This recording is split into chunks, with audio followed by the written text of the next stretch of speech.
Sumainyo ang Panginoon. At sumayo rin. Ang pagpapahayag ng mabuting balita ng Panginoon ayon kay San Juan. Papuri sa iyo, Panginoon. Noong panahong iyon, nagbulong-bulungan ang mga Hudyo dahil sa sinabi ni Jesus, "Ako ang pagkaing bumaba mula sa langit." Sinabi nila, "Hindi ba ito si Jesus na anak ni Jose? Kilala natin ang kanyang ama't ina. Paano niya ngayong masasabing, 'Bumaba ako mula sa langit'?"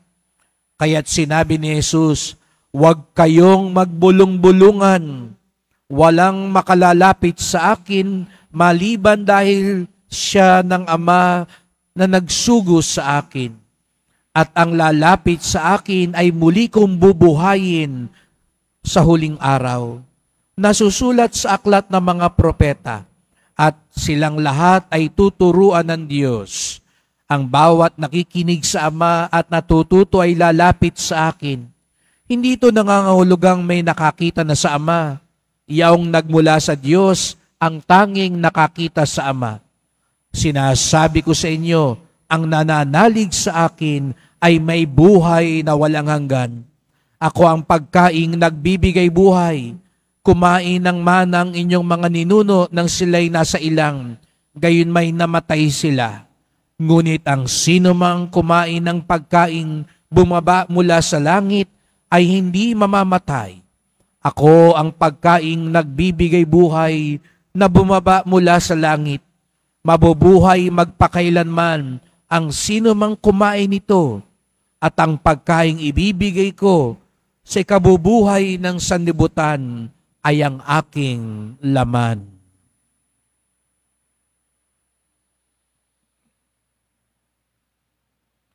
Mga kapatid, ang mabuting balita ng ating kaligtasan. Pinupuri ka namin, Panginoong Jesucristo. Magsipo muna ang lahat. Magandang umaga po sa inyong lahat at maligayang pagdating sa tahanan ng ating mahal na pong Jesus Nazareno. Pinagdarasal din po natin ang mga nasa online, lalo na po mga may sakit at nag-aalaga sa may sakit, at mga kababayan, kadeboto natin mula sa iba't ibang panig ng bansa, daigdig, na nais sumama sa misa dito sa Quiapo, sa Basilica Minor at pambansang dambana ni Jesus Nazareno. Araw ng linggo, araw ng Diyos, araw ng simbahan, at araw ng ating pinakamamahal. Kaya't bigyan natin ng papuri, parangal at pasasalamat ang ating minamahal na Nuestro Padre Jesus Nazareno.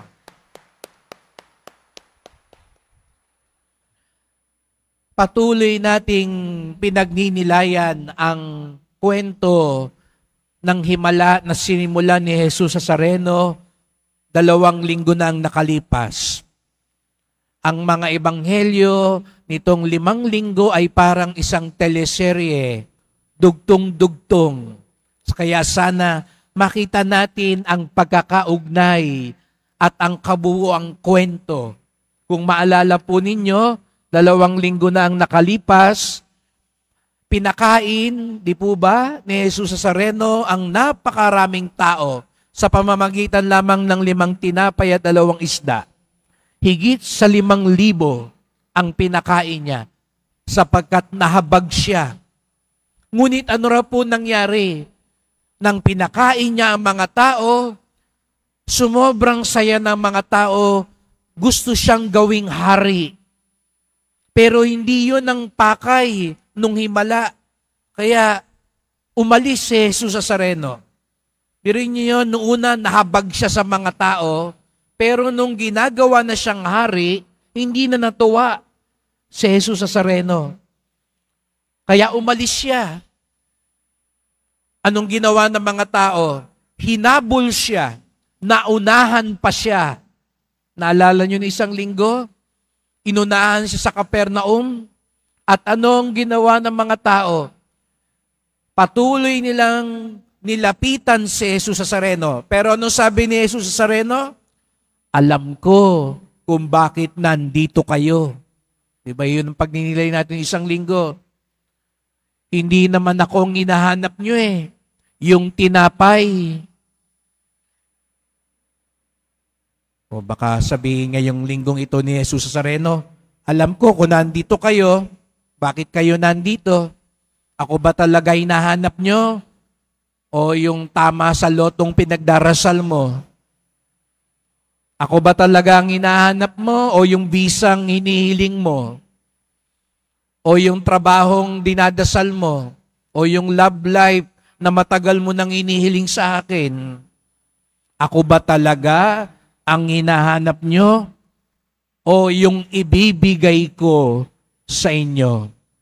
May hugot si Jesus Nazareno. Ano ba talaga ang dahilan?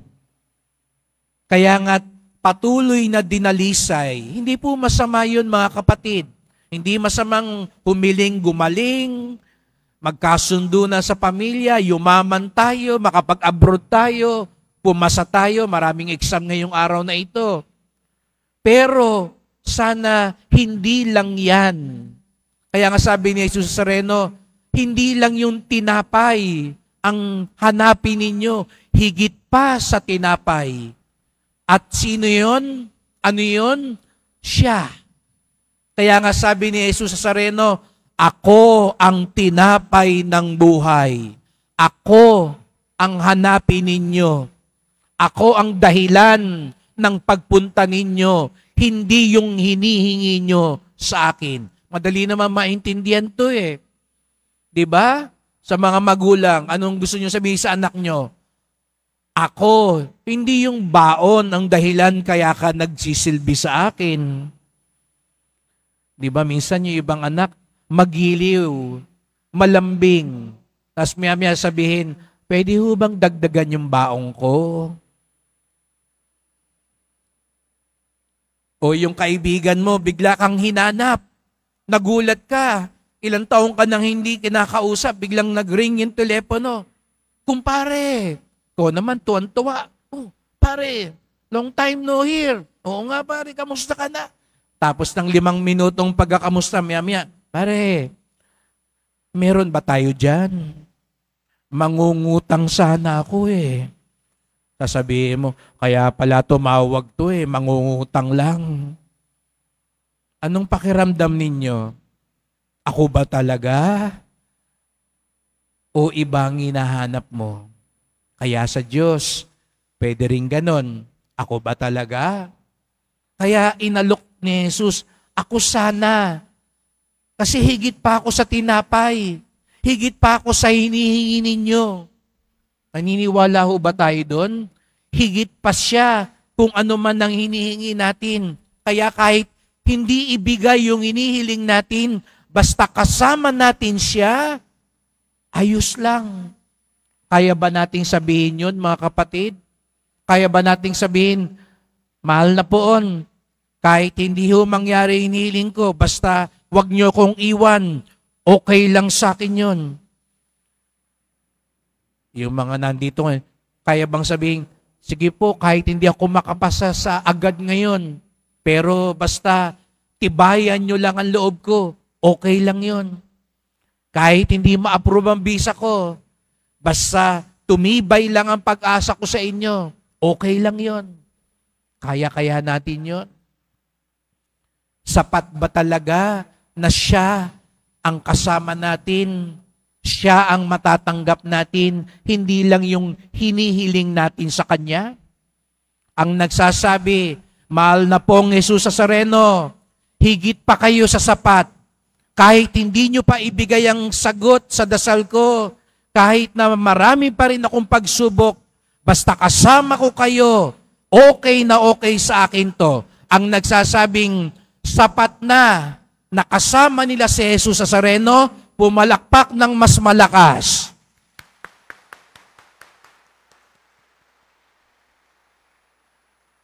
Sabi nyo yan, ha? Sapat na siya. Kasi yung mga tao, hindi okay. Hindi nila maintindihan, hindi nila magustuhan, hindi nila matanggap yung sinabi ni Jesus Nazareno. Ano? Walang tinapay? Ikaw na lang? Ayoko yata yun. Mas gusto nila yung tinapay. Ano? Ikaw ang tinapay ng buhay? Iyon na lang, ikaw, hindi yung hinihingi namin. Parang ayaw nila. Mga kapatid, kayo po, pag ayaw nyo yung nangyari, hindi nyo maintindihan, hindi nyo matanggap, anong ginagawa ninyo? Aminin natin. Real talk po tayo. Pag yung isang bagay ayaw mo, hindi mo matanggap, hindi mo maintindihan, anong ginagawa ninyo? Yung iba sa inyo siguro, tatahimik na lang. Yung iba sa inyo siguro, iiyak na lang. Ano rin yung ginawa ng mga Hudyo? Pansinin po ninyo, nung sinabi ni Jesus sa Sareno, ako ang tinapay na galing sa langit.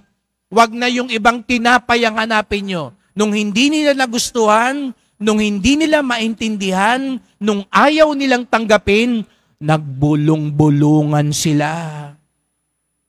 Sa Ingles, murmur.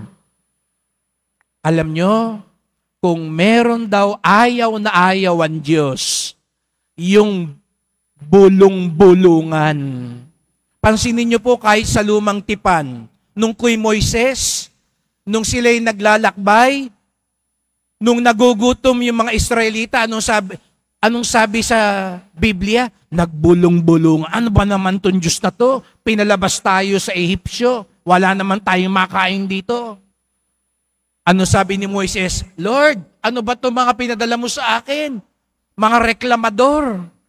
Bulong ng bulungan dito. Anong ginawa ng Diyos? Pinadala ng mana, pinadala ng pugo. Tatuwa yung Israelita. Matapos ng ilang araw, nagsawa. Anong nangyari na naman? Nagbulong-bulungan na naman. Pansinin niyo po yung mga kaaway ni Jesus sa Sareno, yung mga Eskriba at Pariseo. Ano lagi yung sinasabi sa Ebanghelyo? Nung nagpagaling siya ng paralitiko, gumawa siya ng mabuti sa Sabat, anong ginawa ng mga Pariseo? Nagbulong-bulungan. Nung gumawa ng mabuti si Jesus sa Sareno, naghimala. Anong ginawa ng mga kalaban niya? Nagbulong-bulungan. Pansinin niyo po, yung mga kontrabida sa Biblia, yung mga pasaway, ang laging ginagawa, nagbubulong-bulungan. Ano raw problema sa bulong-bulungan?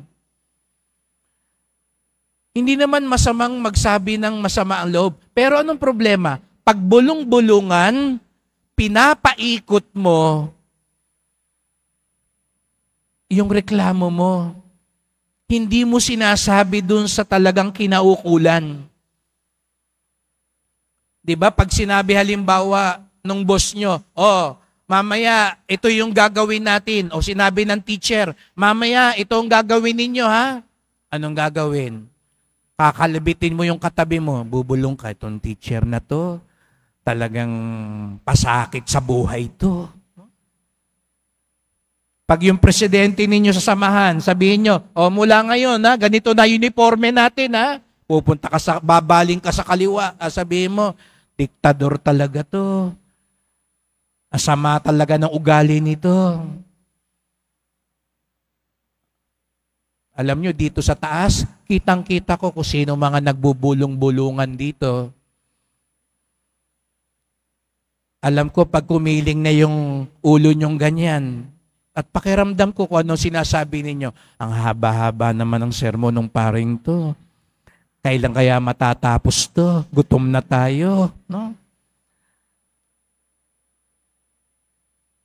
Ayan, biglang dumiretso yung ulo ninyo, no? Kanina, nagbubulong-bulungan. Pero aminin natin, mahilig tayo sa ganun, bulong-bulungan. Ano rang problema sa bulong-bulungan? Ayaw mong sabihin, pero pinaparamdam mo. Diba? Pag ayaw mong ulam, ayaw niyo yung pagkain. Yuyuko ka lang, tapos danda ka magsasabi sa katabi mo, matabang to, matabang, hindi masarap. Pero yung mukha mo, gusto mong iparamdam doon sa naghahain, hindi ka masaya. Yun ang problema sa bulong-bulungan.